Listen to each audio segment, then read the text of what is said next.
আচ্ছা গোপাল, তুমি যে এই অভিনয়টাকে তোমার জীবনে পেশা হিসেবে বেছে নিয়েছো, এটা কেন? হঠাৎ করে তোমার কেন মনে হলো যে অভিনয়টাই তোমার জীবনের পেশা হবে? স্যার, অভিনয়টা আমার খুব ভালো লাগে।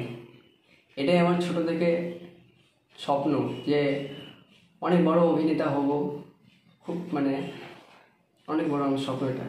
আচ্ছা, এই যে অভিনয় করতে চাইছো, হ্যাঁ, এই অভিনয় মানে তো ভীষণ বড় কম্পিটিশন। এখন দেখতে পাচ্ছ এত বড় বড় স্টাররা আছে। হ্যাঁ, তো তুমি অভিনয় করতে চাইছো মানে তোমাকে তো সেই কম্পিটিশনে নামতে হবে। তো তোমার কি মনে হয়, মানে তাদের সঙ্গে তুমি লড়াই করে পেরে উঠবে? হ্যাঁ স্যার, সেটা তো করতেই হবে। ওই অভিনয় করতে গেলে তো আমাকে লড়াই করতেই হবে। হ্যাঁ, লড়াই মানে তুমি কি ধরনের লড়াই করতে চাইবে? মানে তাদেরকে মানে যুদ্ধ করে হারাবে, নাকি তোমার অভিনয় দিয়ে দর্শককে মুগ্ধ করে হারাতে চাইছো? অভিনয় দিয়ে আমি সে দর্শকদের মুগ্ধ করব। আচ্ছা, তো তুমি যে অভিনয় শিখতে চাইছো বা এই অভিনয় শিখছো তুমি, তো সেটা তোমার কি মনে হয় তুমি সাকসেস হতে পারবে? সেটা তো বলতে পারছি না স্যার। অভিনয় করব, সেটাই ভাবছি। ভালো হবে সেটাই চাই। হ্যাঁ। আপনারা আশীর্বাদ দেন যেটা আমি করতে পারি। আচ্ছা, না আমরা তো দেখেছি যে এত রকম পেশা আছে, মানে ছোট থেকে অনেকে ডাক্তার হতে চায়, অনেকে ইঞ্জিনিয়ার হতে চায়। হ্যাঁ, এবং ফ্যামিলিরও অনেককেই আমরা দেখতে পাই যে যাদের প্রত্যেকের স্বপ্ন থাকে, মানে ছেলে মেয়েকে মানুষ করা মানে তাদের স্বপ্ন থাকে যে আমার ছেলেকে আমি ডাক্তার বানাবো, ইঞ্জিনিয়ার বানাবো। হ্যাঁ, মানে কিছু না কিছু এরকম একটা পেশার সঙ্গে বা কোনো একটা বড় ভালো সরকারি চাকরি করবে, কেউ টিচার হবে, সমাজসেবকমূলক বা সরকারি কিছু কাজের সাথে যুক্ত হতে চায়। অভিনয় মানে কিন্তু এটা একটা অনিশ্চয়তা, আমাদের তার উপর দিয়ে আমাদেরকে চলতে হয় যে আদৌ আমি দর্শকের মন জয় করতে পারবো কি না। ঠিক আছে, তো সেক্ষেত্রে তোমার ফ্যামিলি কি তোমাকে ফুল দামে সাপোর্ট করছে যে হ্যাঁ আমার ছেলেকে আমরা অভিনেতা তৈরি করব, নাকি ফ্যামিলি বলছে যে না পড়াশোনা করে ডাক্তার ইঞ্জিনিয়ার হবে? না স্যার, এটা আমার মায়েরও স্বপ্ন, আমারও স্বপ্ন, আমার বাবারও স্বপ্ন যে আমার ছেলে কিছু করতে পারবে বড় হয়ে, এটাই চাই। তোমার তাহলে মনে হয় যে অভিনয়টা দিয়েও নিজের জীবনে অতিবাহিত করা যায়? হ্যাঁ। আচ্ছা, ভেরি গুড। অবশ্যই তোমাকে সেটা বলবো যে হ্যাঁ, কারণ অভিনয় করতে হলেও সেখানে অবশ্যই বড় কম্পিটিশান, এবং সেই কম্পিটিশানে নিজেকে কিন্তু লড়াই করতে হবে। লড়াইটা অভিনয় দিয়ে দর্শকের মন জয় করা, তাই তো? Very good.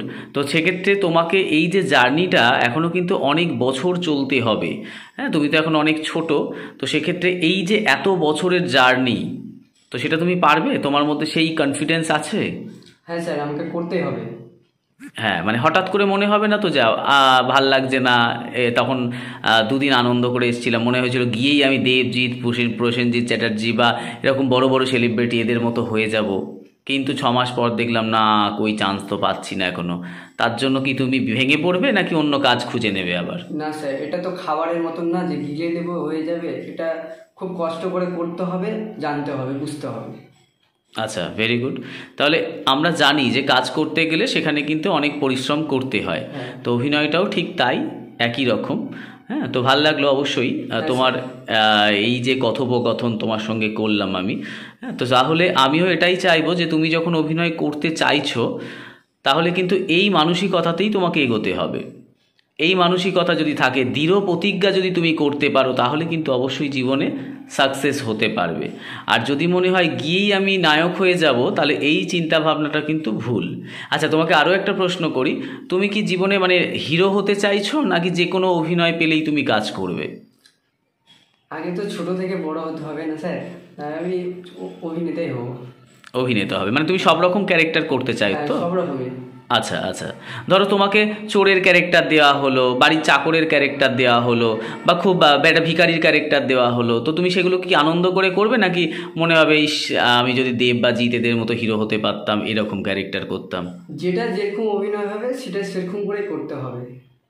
আচ্ছা, তাহলে তোমার অভিনেতা মানে তোমার কোনো এর মধ্যে কোনো আফসোস নেই, তাই তো, যে তুমি অভিনয় পেলেই তুমি প্রত্যেকটা ক্যারেক্টার ফুটিয়ে তুলবে? হ্যাঁ হ্যাঁ। হ্যাঁ, এটা অবশ্যই ভীষণ দরকার, কারণ অভিনয়টা, হ্যাঁ, আমরা এই যে তোমার পিছনে যে সমস্ত, হ্যাঁ, অবশ্যই আমাদের এনাদের এনাদের এরা আমাদের তো পিছনে থাকে না, এরা এরা এরা সবসময় সামনে থাকে, আমাদের মনের মধ্যে, আমাদের মণিকোঠায় তারা থাকে। তো এনারা যেমন তাদের অভিনয় দিয়ে মুগ্ধ করেছে আমাদের, তাই কিন্তু আমরা সব সময় এনাদেরকে আমাদের সামনে রাখি, যে এনারাই আমাদের চলার পথ। ঠিক আছে, চলার পথের আমাদের এরা কি করবে, প্রেরণা যোগাবে। তাই কিন্তু সবসময় আমরা এনাদেরকে সম্মান জানিয়ে, প্রণাম জানিয়ে আমরা অভিনয় শুরু করি। আজকেও তোমার ক্লাস শুরু হবে, সেক্ষেত্রে তোমাকে আমরা ওয়েলকাম জানাচ্ছি আমাদের নিউ স্টার এন্টারটেনমেন্ট প্রোডাকশন হাউসে। Thank you sir.